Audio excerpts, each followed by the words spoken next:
요새 저에게는요, 한 가지 고민이 있습니다. 어떤 고민이 있냐면, 나는 예수님을 잘 믿는 사람인가 라는 고민이 있어요. 만약 누군가 저에게 당신은 예수님 믿으세요? 라고 물으면 저는 한 채 망설임 없이 네, 예수님 믿습니다 라고 고백할 겁니다. 근데 만약에 예수님 잘 믿으세요? 한번 옆 사람에게 보세요. 예수님 잘 믿으세요? 물어보세요. Yes or no? 저 이렇게 대답하기 어려울 것 같아요. 고민할 것 같습니다. 그래도 사역 경력이 20년인데 목사인데 당연히 예수님 잘 믿죠? 이렇게 교만하게 대답할까요? 들키지 않아서 그렇지 제 안에 죄가 너무 많습니다. 그래서 저는 믿음이 연약한 자입니다. 이렇게 겸손하게 대답해야 될까요? 아니면 좀 뭐 있어 보이게 홀리하게 성장 중입니다. 닮아가고 있습니다. 이렇게 대답해야 될까요? 유튜브에 짧은 쇼츠 영상에 이런 내용이 있더라고요. 당신은 본인의 외모를 10점 만점에 몇 점을 줄 수 있습니까? 네, 외모를 물어보진 않을 거고요. 제가 바꿔서 여러분들은 나의 신앙에 10점 만점에 내 신앙에 10점 만점에 몇 점을 줄 수 있을 것 같으세요? 난 10점이다. 네, 있으면 큰일이죠. 그래도 7점 이상 줄 수 있다. 우리 영적 상태네요. 없나요? 박수 좀 쳐드리려고 했는데. 네.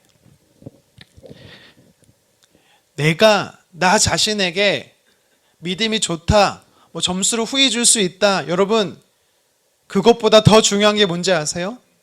살아계신 하나님이 나를 보면서 내가 너를 칭찬한다. 나를 향해서, 저와 여러분들을 향해서 너는 믿음의 사람이야 라는 칭함을 저희가 듣는 것이 더 중요한 줄 믿습니다. 내가 볼 때 나는 엑설런트는 아니어도 나이스한 성도야. 굿 크리스천이야. 나 정도면 괜찮은 그리스도인이지. 여러분, 이렇게 생각하는 것 나쁜 건 아니에요. 하지만 여러분들이 그렇게 생각하는 기준이 뭐예요? 내가 괜찮은 신앙인이다라고 말하는 기준이 여러분 무엇입니까? 교회를 빠지지 않고 나오고 계십니까? 헌금 생활하세요? 남들보다 더 봉사하십니까? 기도하고 전도하고? 여러분, 이런 것들로 기준 삼으면 우리 교회에서 제일 믿음이 좋은 사람 바로 접니다.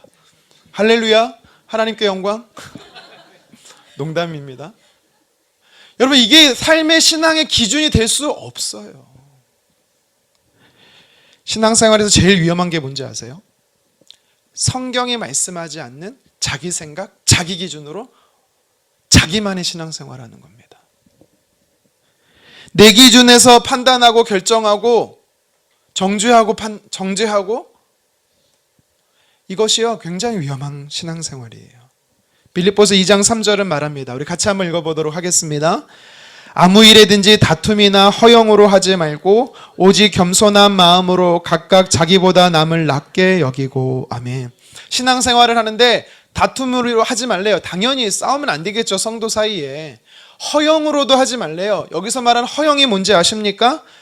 자기 기준을 옳다 생각하는 것, 또한 자기만 옳다 생각하는 공허하고 잘못된 생각을 허영이라고 말합니다. 그렇게 신앙생활하지 말라고 주님 말씀하세요. 하나님 보시기에 칭찬받는 신앙생활은요, 기록된 하나님의 말씀을 기준 삼는 것입니다. 하나님의 말씀을 삶의 기준으로 삼고 살 때 성숙한 신앙인이 될 수 있는 것입니다. 우리가 교회에서 쓰는 용어 중에 신앙인, 그리스도인, 성도 이런 표현들을 쓰지요. 그렇죠? 여러분들, 우리가 잘 설명은 못하더라도 어떤 뉘앙스인지는 충분히 이해하시죠? 할렐루야? 미슈입니다. 네. 개념을 간단히 정리하면 성도는요, 거룩한 무리, 구별된 사람들이란 뜻이에요. 이 용어는요, 성경에서 나온 겁니다. 하나님께서 자기 백성을 향해서 나의 백성을 향해서 성도라고 말씀하셨어요. 신명기 33장 3절 말씀 같이 한번 읽어보도록 하겠습니다. 여호와께서 백성을 사랑하시나니 모든 성도가 그의 수중에 있으며 주의 발 아래에 앉아서 주의 말씀을 받는도다. 아멘. 여러분, 성도라는 말은요, 이제 막 갓 교회 등록한 초신자, 집사라는 직분을 받기 전에 그 낮은 직분의 성도가 아니에요. 목사인 저든 여러 어린아이든 믿음의 어린아이든 모두가 하나님의 백성이면 다 주 안에서 거룩한 구별된 하나님의 자녀 백성 성도인 것입니다. 여러분, 그리스도인이라는 뜻은 뭐예요? 예수님을 믿고 그의 도의 가르침을 따르는 무리를 이야기하는 것이죠. 그런데요, 그리스도인은 성경에서 나오는 단어는 아니에요. 어디서 나온 거냐면 사도행전 11장에 보면 바울과 바나바가 안디옥이라는 곳에서 1년 동안 머물면서 복음을 전합니다. 말씀을 가르쳐요.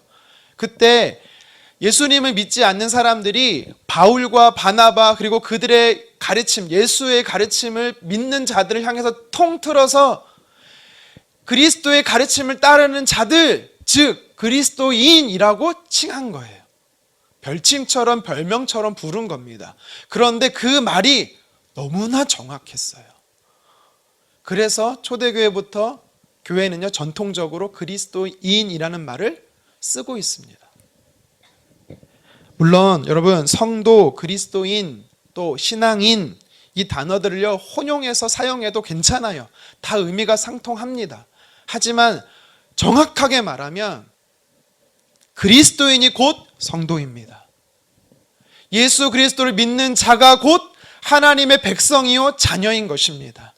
그렇게 예수님을 믿어 하나님의 자녀가 된 저와 여러분들이 하나님 보시기에 인정하는 신앙인, 다시 말해 성숙한 신앙인이 되어야 한다라는 것입니다. 기준은 뭐라고요? 내 생각, 내 기준이 아니라고요. 하나님의 말씀이라고요.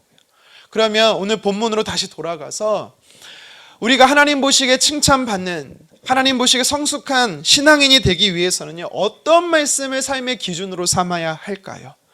특별히 골로새 교회를 향한 이 바울이 오늘을 살아가는 저와 여러분들에게 하나님의 말씀을 꼭 기준으로 삼아라, 그 말씀을 기준으로 삼고 신앙생활 하라라고 하는 메시지를 오늘 본문을 통해 살펴보도록 하겠습니다. 첫 번째는요, 신앙인은 어떤 말씀을 기준으로 삼아야 합니까? 예수님이 주인이시다. 예수님이 주인이시다. 내 삶의 주인 되신다. 이 말씀을 삶의 기준으로 삼고 신앙생활해야 한다라는 것입니다. 여러분, 우리 본문 6절 말씀 다시 한번 읽어보도록 하겠습니다. 그러므로 너희가 그리스도 예수를 주로 받았으니. 아멘. 예수님을 주인으로 받았대요. 여기서 받다라는 단어는요, 헬라어로 어떤 의미가 있냐면 마음으로 모신다라는 단어입니다. 여러분, 잘 생각해 보세요. 받는다라는 건 뭐예요? 누가 줘야지 받을 수 있는 거지 않습니까? 그렇죠? 근데 모신다라는 개념은 또 뭐예요? 내가 주체가 돼서 간직한다라는 거거든요. 이게 참 이 단어 하나가 되게 모순된 것 같아요. 하지만 이 안에는요, 굉장한 영적인 진리가 담겨 있습니다. 무슨 말이냐면 예수 그리스도가 내 삶의 주인 되십니다 라는 믿음은요, 하나님께서 저와 여러분에게 선물로 줘야만이 받을 수 있는 거예요. 내가 믿고 싶다고, 내가 예수님을 주인으로 삼겠다고 의지적으로 결정한다고 믿어지는 게 아니라는 겁니다. 하나님의 은혜예요. 그리고요, 예수님이 내 삶의 주인입니다라는 하나님의 선물로 준 이 진리의 말씀을 내가 믿어지면 그걸 우리는 어떻게 된다고요? 빼앗기지 않도록, 잃어버리지 않도록 간직해야 한다라는 겁니다. 예수님이 저와 여러분 삶의 주인이신 줄 믿습니다. 정직하게 한번 물어보세요. 나의 자신을 향해서 스스로 자문해 보세요. 정말 내 삶의 주인이 예수님이신가? 당시 초대교회 성도들이 주, 큐리오스라고 말하는 헬라어의 주님이라는 단어는요, 유일하게 한 사람한테만 쓸 수가 있었어요. 누구냐면 당시 로마 황제입니다. 로마 황제를 오직 주라고 표현할 수 있는데, 로마 황제 외에 다른 사람이나 다른 존재, 다른 신에게 주님, 주라고 쓰면은요, 더 이상 그 사람은요, 자유를 박탈당합니다. 감옥에 갇힙니다. 가족들로부터 격리됩니다. 직업을 빼앗깁니다. 심지어 목숨을 빼앗깁니다. 잃어버립니다. 초대교회 성도들은요, 그런데 로마 황제를 주라고 말하지 않고 오직 예수님만을 주님이다라고 고백했어요. 그것으로 인해서 그들은요, 참수형, 목배임을 당하는 참수형을 당했습니다. 온몸에 불어타는 화형을 당했습니다. 십자가에 거꾸로 매달려 죽임을 당했습니다. 콜로세움에서는요, 사람들 앞에 놀잇감으로 사자와 싸우다 찢겨 죽게 되는 성도들이 많았습니다. 여러분, 우리가 예수님은 나의 주님이십니다. 이것을 내 삶의 기준으로 삼고 사는 신앙인은요, 결코 쉬운 인생이 아닙니다. 내가 종이 되는 거예요. 내가 청지기가 되는 겁니다. 종이 되고 청지기가 되는 건요, 더 이상 선택이 내가 할 수 없는 거예요. 하나님의 뜻, 예수님의 뜻대로 사는 존재가 된다라는 것입니다. 여러분, 그런데 예수 그리스도가 내 삶의 주인이시다, 이것이 내 삶의 신앙의 기준이 될 때, 예수님 나의 주인이십니다 라고 고백할 때는요, 반드시 포함되어야 되는 메시지가 있어요. 신앙의 교리가 있습니다.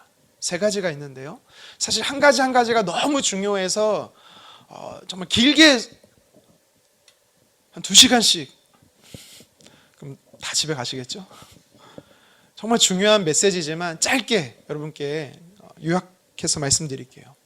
예수님 내 삶의 주인이십니다라는 이 삶의 기준은요, 신앙의 기준은요, 무엇을 담고 있냐면 예수님이 완전한 하나님이시고 완전한 인간으로서 내 삶의 구주 되신다라는 고백이 담겨 있는 거예요. 여러분, 완전하신 하나님이라는 게 무슨 말이에요? 신성을 이야기하는 겁니다. 우리가 보통 하나님 할 때는 성부 하나님을 이야기하는데요, 성부 하나님만 계신 게 아니라 성자 하나님 예수님이 계시고 성령 하나님이 계시죠. 성령님이 계십니다. 각각의 위격으로 계셔서 3분이 하나이십니다. 우리가 삼위일체란 말을 하잖아요. 그렇죠? 참 어려운 말이에요. 이해되진 않아요. 그냥 이것도 선물로 믿어지는 겁니다. 그런데 어쨌든 성자 하나님이신 예수님께서 인간의 몸으로, 저와 여러분과 똑같은 인간의 몸으로 이 땅에 성육신에서 오셨다라는 것을 우리가 믿는 것, 그분을 내 삶의 주인으로 믿는 것입니다. 차이가 있다면 히브리서 4장 15절에서 말한 것처럼 예수님은 죄가 없으셔야 돼요. 그래서 동정녀 마리아에게서 남자를 모르는 여인의 몸에서 태어나셔야만 하는 것입니다. 완전한 하나님이시고 완전한 인간이셔야만 저와 여러분들의 구원자가 될 수 있어요. 왜입니까? 창세기 3장에 보십시오. 하나님께서 첫째 사람 아담과 언약을 체결하세요. 이 언약이 그냥 언약이 아니고 하나님의 목숨을 건 언약입니다.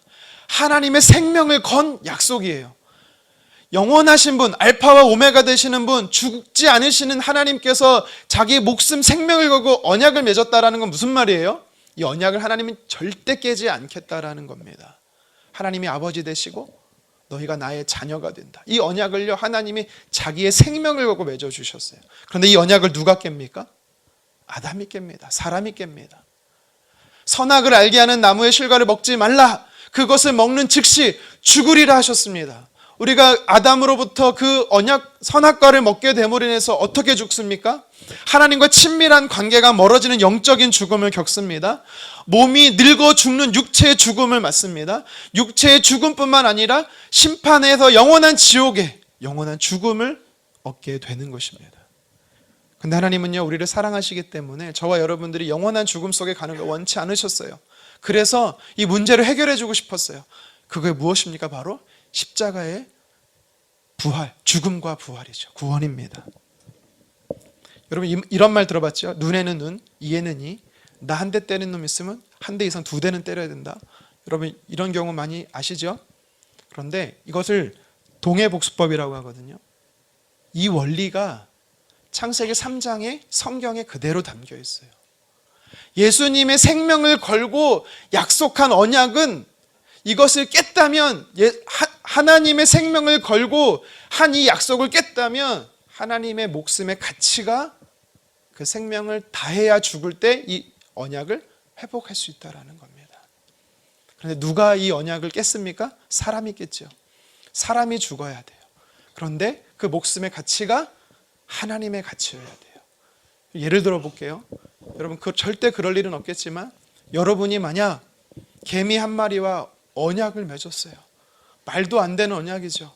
나는 너의 주인이 되고 너는 나의 종이 된다. 여러분, 근데 그 언약을 개미가 한 마리가 깼어요. 그러면 도대체 그 개미가 몇 마리 죽어야 여러분의 생명의 값어치를 할까요? 100만 마리? 1000만 마리? 수억만 마리? 아니요. 다 죽어도 여러분의 생명의 가치를 할 수가 없습니다. 똑같습니다. 피조물인 피조물인 사람이 태어나서 지금까지 모든 사람이 다 죽어도 하나님의 목숨의 가치를 대신할 수가 없어요. 하나님이 죽으셔야 돼요. 완전하신 하나님이 완전한 인간으로 몸으로 오셔서 죄 없으신 분으로서 죽으셔야 우리의 생명을, 언약을 회복할 수 있는 것입니다. 여러분, 그래서 우리가 예수님을 나의 주인으로 믿습니다 라고 고백할 때는 바로 예수님이 내 삶의 구원자 되십니다라는 이 믿음의 고백이 담겨 있어야 되는 것입니다. 여러분, 저와 여러분들의 삶에 예수님이 주인 되기를 간절히 원합니다.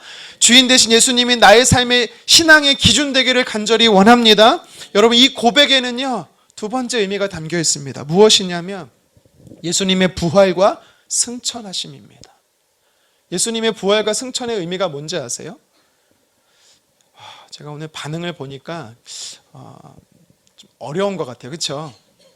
네, 여러분, 쉽게 한다고 했는데 좀 어려운 것 같아서 네, 감사합니다.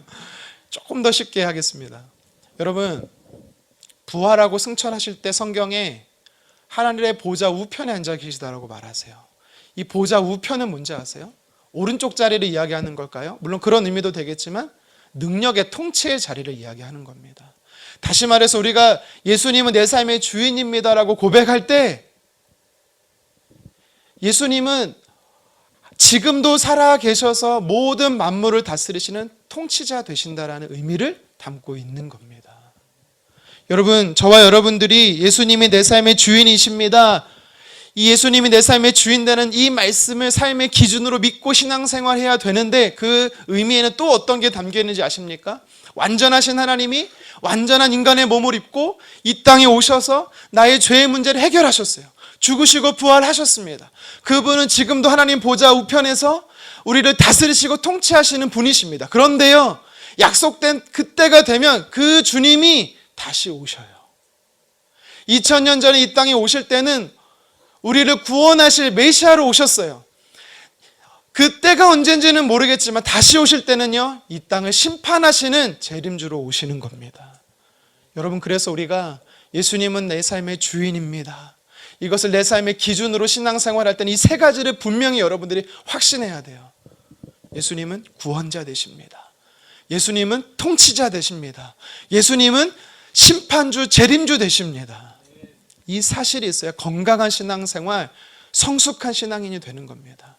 여러분, 이 시대에 대부분 이단들, 신천지나 하나님의 교회나 제7일 안식일교나 몰몬교나 특징이 뭐예요? 지금 제가 말씀드린 이 세 가지 예수님에 대해서 인정하지 않아요. 그렇기 때문에 그들에겐 구원이 없는 겁니다. 오늘 바울은요, 골로새 교회를 향해서, 그리고 오늘을 살아가는 저와 여러분들을 향해서 어떤 말씀을 삶의 기준으로 삼고 신앙생활해야 되는지를 두 번째로 도전합니다. 그것이 무엇입니까? 예수님 안에서 행하래요. 예수님 안에서 행한다. 예수님 안에서 행하는 것이 삶의 신앙생활의 기준이 되어야 된대요. 우리 같이 한번 6절 하반절 읽어보도록 하겠습니다. 그 안에서 행하되, 아멘. 예수님 안에서 행한다라는 것은요, 다시 말하면 예수님과 동행한다라는 거예요. 이 행한다라는 헬라어에는요, 함께 걷다, 함께 살다라는 의미가 담겨 있습니다. 여러분, 그래서 우리가 신앙생활할 때 기준이 있어야 돼요. 하나님의 말씀이 기준이 돼야 되는데 어떤 말씀을 기준으로 삼으라고 도전하고 있습니까? 예수님과 동행하는 것이 여러분의 신앙생활의 기준이 되어야 된다라는 것입니다. 인간적인 생각, 인간적 세상의 방법이 기준이 아니라 진짜 신앙생활하는 사람들, 하나님이 칭찬하시는 성숙한 신앙인은요, 주님과 동행하는 자예요. 오늘 바울은요, 주님과 동행하는 이 삶이 뭔지를 구체적으로 7절 상반절에 이렇게 얘기하고 있습니다. 우리 같이 한번 읽어보도록 하겠습니다. 그 안에 뿌리를 박으며 세움을 받아 교훈을 받은 대로 믿음에 굳게 서서. 아멘. 비유로 표현하고 있어요. 세 가지의 비유로 표현하는데 첫 번째는 식물의 표현을 쓰고 있습니다. 나무의 뿌리가 땅에 깊이 내리듯 우리의 믿음의 뿌리가 예수님께 깊이 뿌리 내려야 한다라는 것입니다. 그것이 예수님과 동행하는 삶이래요. 뿌리를 깊이 내릴수록 땅에서 영양분을 많이 얻을 수가 있어요. 비바람의 창수가 몰아쳐도 흔들리지 않고 견고할 수 있습니다. 시편 1편 3절 같이 한번 읽어보도록 하겠습니다. 시냇가에 심은 나무가 철을 따라 열매를 많이 맺으며 그 잎사귀가 마르지 아니함 같으니라. 아멘. 예수님께 믿음의 뿌리를 잘 내린 사람들은요, 예수님으로부터 영양분을 공급받음으로 인해서 어떻게 한대요? 계절마다 풍성한 푸르른 열매를 많이 맺는다라고 말합니다. 이것이 주님과 동행하는 겁니다. 두 번째로 바울은요, 예수님과 동행하는 삶에 대해서 건축에 비유하고 있어요. 뭐라고 말하고 있습니까? 세움을 받다라고 말합니다. 건축에는요, 땅이 중요합니다. 토양이 중요해요. 그래서 예수님도 그러잖아요. 모래 위에 집을 짓지 말라고. 단단한 바위 위에 반석 위에 집을 지으라고 하잖아요. 그 반석이 누구예요? 바로 예수 그리스도예요.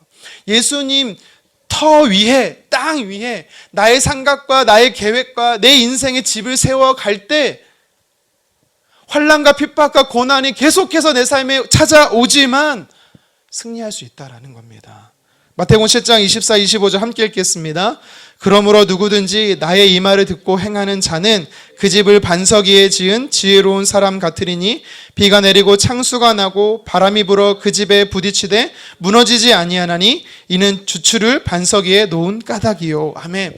예수님은 내 인생의 기초, 기반, 땅으로 삼고 반석으로 삼고 집을 세울 때 여러분 우리는 튼튼하고 안전하게 살 수 있는 줄 믿습니다.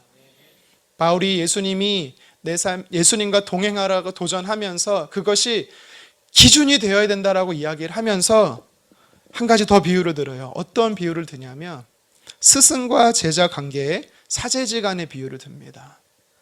교훈을 받은 대로. 무슨 말이에요?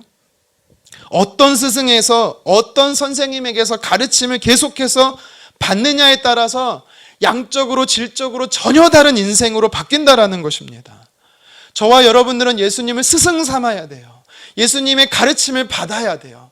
내가 예수님의 제자가 되어야 돼요. 예수님을 따라가는 것입니다. 이것이 주님과 동행하는 삶, 그 안에서 행하는 삶이에요. 여러분 예수님 안에서 예수님과 동행하기를 간절히 원합니다. 바울이 말하는 이 세 가지는요, 뿌리를 깊이 내리는 것, 반석에서 집을 세우는 것, 스승 대신 주님께 가르침을 받는 것, 여러분 이거를 말할 때 사실 이거는요 신앙의 성숙 단계를 이야기하는 거예요. 처음 영양분을 주님께 받아야 돼요. 그리고 자라야 돼요. 그리고 인생의 계획과 삶의 앞날 미래를요 주님과 함께 세워가는 거예요. 그리고 예수님의 제자처럼 주를 위해 사는 겁니다. 여러분 뿌리를 내리십니까? 예수님께 뿌리를 내리고 계십니까? 예수님 터 위에 세워져 가고 계십니까? 예수님의 제자처럼 살아가고 계십니까? 어느 단계에 있든지 정말 중요한 게 뭐냐면 예수님이 우리 인생의 시작이 되어야 되고 예수님이 우리 인생의 완성이 되어야 되고 예수님 우리 삶의 모든 과정에 동행이 되어야 된다는 사실입니다. 예수님께 공급받는 저와 여러분 되었으면 좋겠습니다. 예수님께 배우는 하나님의 사람 되었으면 좋겠습니다. 하나님께서 칭찬하시는 성숙한 그리스도인 되기를 간절히 원합니다. 마지막으로 오늘 성경은요 바울이 우리에게 도전합니다. 누가 하나님 보시기에 성숙한 신앙인이냐, 그 성숙한 신앙인이 되기 위해서 어떤 말씀을 삶의 기준으로 삼아야 하느냐, 바로 감사함을 넘치게 하라라는 겁니다. 감사를 넘치게 고백하는 자가 하나님 보시기에 건강하고 성숙한 신앙인이라는 것이지요. 7절 하반절 계속 읽겠습니다. 감사함을 넘치게 하라. 아멘. 여러분 감사를 넘치게 하래요. 감사를 조금 하라고 하지 않습니다. 감사를 일부 하라고 하지 않습니다. 오버플로우하게 하래요. 넘치도록 하래요. 이게 무슨 의미죠? 감사할 수 있을 때만 감사하는 게 아닙니다. 감사할 수 없는 상황에도 감사하라는 거예요. 데살로니가 5장 18절의 말씀처럼 범사에 감사하는 것입니다. 육신의 눈으로 볼 때 감사할 수 없어요. 그럼에도 불구하고 감사하라는 겁니다. 하박국 3장 17절 18절 함께 읽도록 하겠습니다. 비록 무화과 나무가 무성하지 못하며 포도나무 열매가 없으며 감람나무에 소출이 없으며 밭에 먹을 것이 없으며 우리의 양이 없으며 외양간에 소가 없을지라도 나는 여호와로 말미암아 즐거워하며 나의 구원의 하나님으로 말미암아 기뻐하리로다. 아멘. 하박국 선지자가 가장 많이 말하고 있는 게 뭐예요? 못하고 없으며 없다. 계속해서 없다라고만 이야기하고 있습니다. 소출이 없대요. 먹을 양식이 없대요. 외양간에 송아지가 없다라는 말이 무슨 말인지 압니까? 하나님 앞에 드릴 재물이 없다라는 거예요. 내가 삶을 영위해 나갈 재정이 없는 정도가 아니라 주일에 교회에 나와서 주님 앞에 드릴 과부의 두렙도조차 나에게는 없다라고 지금 하박국 선지자가 이야기하는 겁니다. 그럼에도 불구하고 그가 뭐라고 고백합니까? 그래도 감사한다. 즐거워하다라는 이 단어의 의미가 바로 감사하다라는 것입니다. 여러분 언제 하나님께 감사합니까? 감사할 수 있을 때만 감사합니까? 범사에 감사하기를 원합니다. 네덜란드 출신의 유명한 부흥사인 코리덴 붐이란 여사가 있습니다. 그녀가 쓴 책에 보면 간증 스토리가 하나 나와요.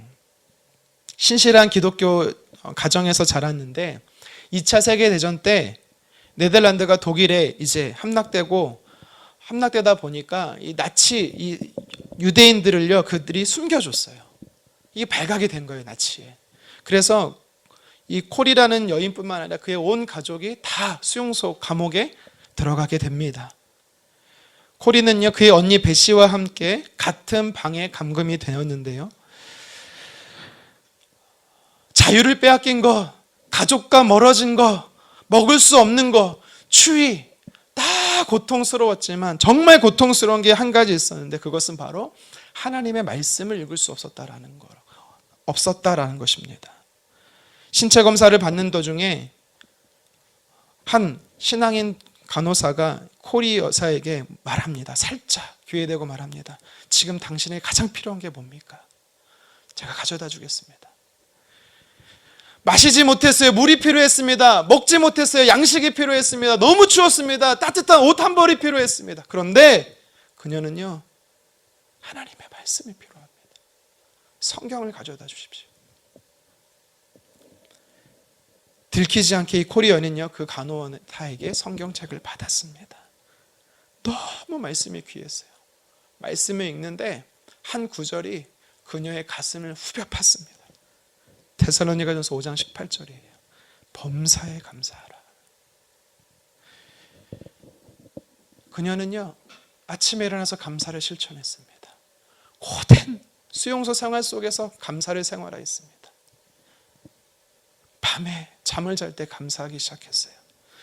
그런데 얼마 안 돼서 그의 언니 베시와 함께 다른 감방으로 옮겨지게 되는데 그때부터 그녀는요 감사가 사라지기 시작하는 겁니다. 왜냐하면 봤더니 그 감방에 온 천지가 벼룩천지였던 거예요.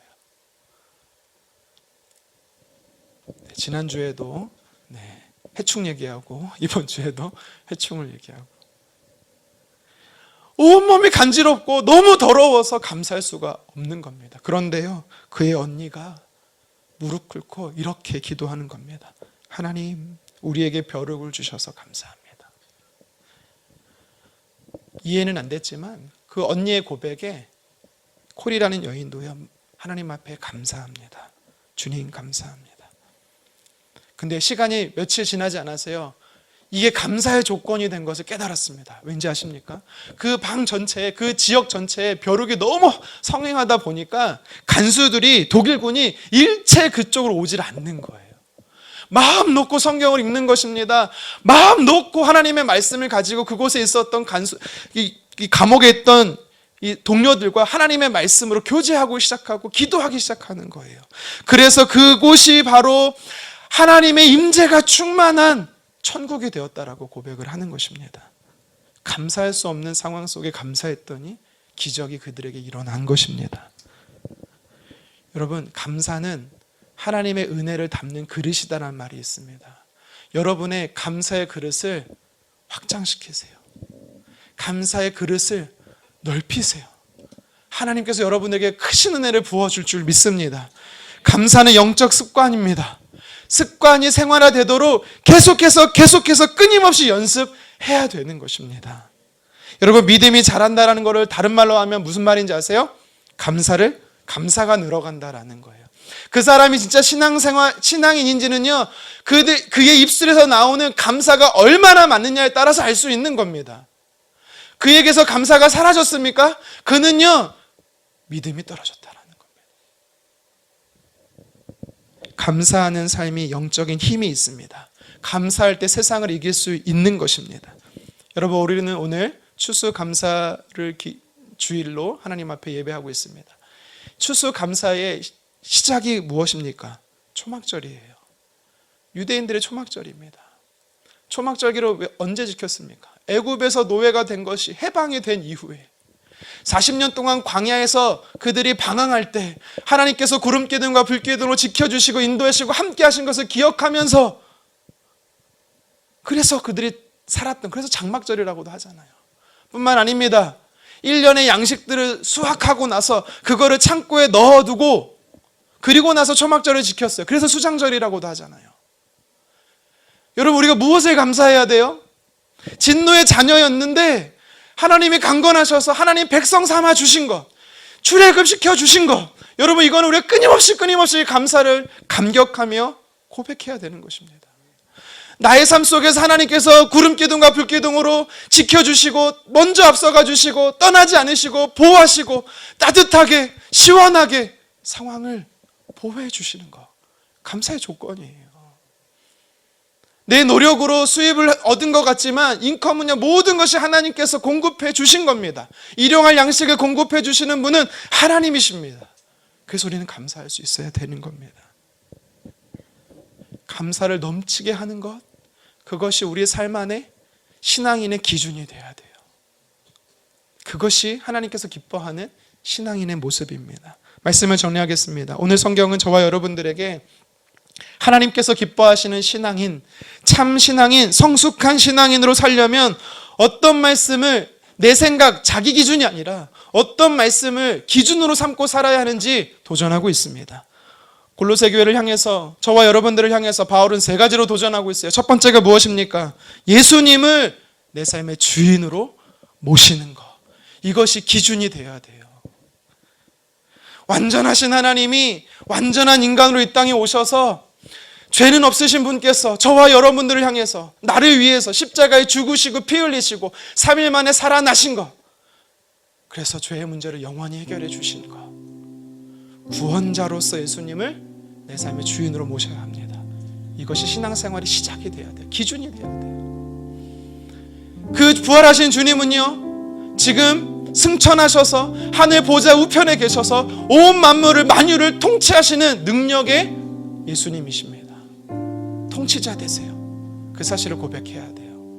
그리고 그 주님은요, 다시 때가 되어 이 땅에 저와 여러분을 심판하러 오시는 재림주이십니다.